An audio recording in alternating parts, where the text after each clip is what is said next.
Hi friends, welcome to our channel. In this video we discuss semester 5 English. First lesson poetry, the lotus. ఈ లెసన్లో మీకు ఒక question వస్తుంది. ఇది 15 marks question. తోరు దుత్ గురించి నేను ఈ లెసన్ గురించి మీకు డీటెయిల్డ్గా ఎక్స్ప్లెయిన్ చేస్తాను. Don't skip this video. Okay, start this lesson. Toru Dutt 1856 to 1877 was born in Calcutta in a highly privileged and literary family. తోరు దుత్ ఎవరంటే ఈ లెసన్ ఆథర్. తను జన్మించింది 1856 అండ్ మరణించింది 1877. Was born in Calcutta. కల్కత్తాలో జన్మించింది. వాళ్ళది highly privileged and literary family. She lived in France and in Cambridge. తను ఫ్రాన్స్లో అండ్ క్యాంబ్రిడ్జ్లో నివసిస్తుంది. And she was a poet and translator and a novelist. తను ఒక translator and a novelist. She is known for the assimilation of the eastern and the western literary tradition in her poetry. తన పోయిట్రీలో eastern and the western literary tradition in her poetry, eastern and western గురించి తన పోయిట్రీలో లిటరేటరీగా రచించింది. Her works reveal the influence of her French education, attending lecturers at Cambridge and her study of Sanskrit. తన study Sanskrit గురించి చదువుకుంటాను. ఓకే, పోయం గురించి వస్తే నేను డీటెయిల్గా సమ్మరీ ఎక్స్ప్లెయిన్ చేస్తాను. ఈజీ సింపుల్ వర్డ్స్లో చూడండి. This poem tells as a story about a time when love personified as a character goes to Pharaoh, the goddess of flowers, with a request. ఈ lesson మొత్తం the goddess of ఫెరో అంటే ఎవరంటే flowers వాళ్ళ God. ఈ గాడ్కి and love వాళ్ళ గాడ్కి కన్వర్జేషనే మన story. Okay, love is looking for a flavour, one that could be recognized as the most beautiful and important of all flowers, one that could be the queen among them. Love ఏమో చూస్తుందంట దేనికోసం అంటే ఒక best flavour కోసం, most beautiful ఉండాలి and also important. అన్ని flavours కల్లా important అవి ఉండాలి. అదే most beautiful and queen among them. ఇప్పుడు లవ్ అనగానే గుర్తుకొచ్చేది ఫ్లవర్ రోజ్కి లిల్లీకి అండ్ లోటస్కి కన్వర్జేషన్ దాంట్లోనే ఉంటుంది ఈ లెసన్ మొత్తం. And next, for many years the lily and the rose have been in competition for this title. ఈ టైటిల్ కోసం రోజ్ లిల్లీ ఎప్పటి నుంచో పోటీ పడుతున్నారు. Both flavours have their unique qualities. Both ఫ్లేవర్స్కి తన యూనిక్ క్వాలిటీస్ ఉన్నాయన్నమాట. The lily is tall and elegant, often compared to a goddess for its graceful. Lily tall అంటే చిన్నదైనా, ఎలిగెంట్ అంటే చాలా లుకింగ్గా ఉన్నా కానీ గ్రేస్ఫుల్గా ఉంటుందన్నమాట. గాడెస్కి పెడతారు అన్నమాట. Appearance, while the rose is famous for its beauty and sweet fragrance. అట్లనే రోజ్ కూడా తన బ్యూటీ తోటి బాగుంటుంది, ఇంకా స్వీట్ ఫ్రేగ్రెన్స్ వస్తుంది కాబట్టి అది కూడా బాగుంటుంది. రెండు కంపేర్ చేసుకుంటే ఈక్వల్ క్వాలిఫికేషన్ ఉంటుంది వీళ్ళకి. Poet and writers have prized both flavours, making it hard to decide which one should be a queen. ఇప్పుడు రెండు ఈక్వల్ పొజిషన్లో ఉంటే పోయెట్స్కి అండ్ రైటర్స్కి ప్రైజ్ అయిపోయారు అన్నమాట. ప్రైజ్డ్ బోత్ ఫ్లేవర్స్, రెండింటిని పొగిడారు. Making it hard to decide.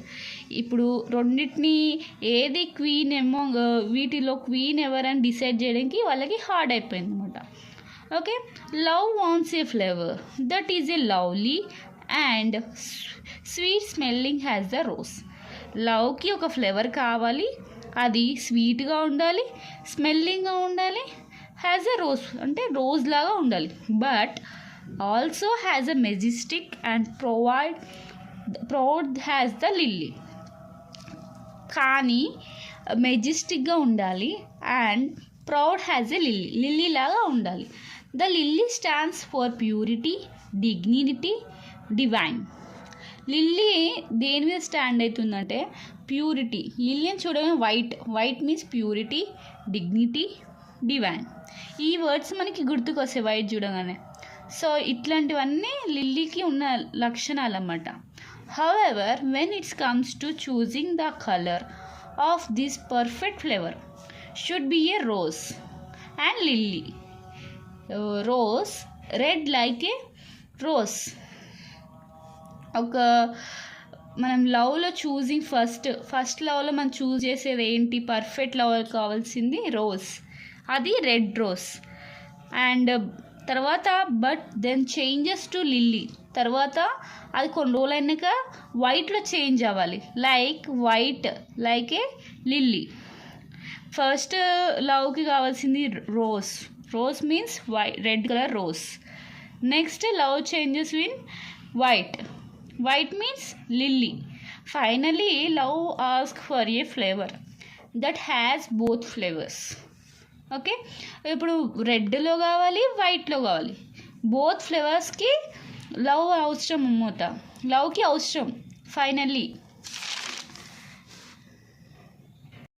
This new flavour that lotus stands for unity, balance and perfection. ఇప్పుడు new ఫ్లేవర్ని introduce చేస్తుంది అన్నమాట ఈ స్టోరీ. మనకి లోటస్ని ఇంట్రడ్యూస్ చేస్తుంది. అది lotus stands for unity, balance and perfection. Through this symbol the poem suggests that true greatness does not come from competition but from the harmonious combination of different qualities, creating and something more complete and perfect. This new flavor, combining the best features of rose and the lily, is declared the most beautiful and noble of all flavors. అంటే ఈ కొత్త flavour మన రెండు both rose and lily, ఆ రెండిట్లో qualities మనకి లోటస్లో ఉన్నాయి, best qualities. And next the true, ఇక్కడ ఏమంటారంటే ఒక ట్రూ క్వాలిటీస్ ఉన్న ఫ్లేవర్ కాంపిటీషన్లో రాదు, కానీ ఇట్లా కాంపిటీషన్లో రాకపోతే different qualities creating something more complete, different qualities ఉన్న సంథింగ్ కంప్లీట్ చేస్తుంది అది, అండ్ పర్ఫెక్ట్గా ఉంటుంది. సో బెస్ట్ ఫ్యూచర్స్ ఉన్నాయి ఈ ఫ్లేవర్లో. రోజ్ని బ్లెండ్ చేస్తుంది అండ్ లిల్లీ బ్లెండ్ చేస్తుంది. Is declare the most beautiful. ఈ లోటస్ని డిక్లేర్ చేస్తున్న most beautiful and Nobel of the all flavours. The true queen of the garden. The true queen. The poem celebrates the lotus as the ultimate flavor, blending the beauty of elegance of the real and lily into one perfect blow. ఈ flavour ultimate flavour అన్నమాట. Blending the బ్యూటీలో మన రోజ్ని మించింది and ఎలిగెన్స్లో లిల్లీని మించిన flavour అన్నమాట.